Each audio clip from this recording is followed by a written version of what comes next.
सुहृदं सुलभं सुखदं स्वनुजं च सुखाय ममोघशरम् अपहाय रघुद्वहमन्यमहं न कथञ्चन कञ्चन जातु भजे।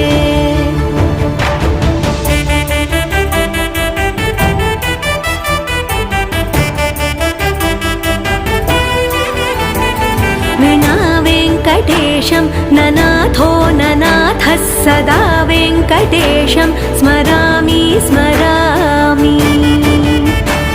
हरे वेङ्कटेश प्रसीद प्रसीद प्रियं वेङ्कटेश प्रयच्छ प्रयच्छ।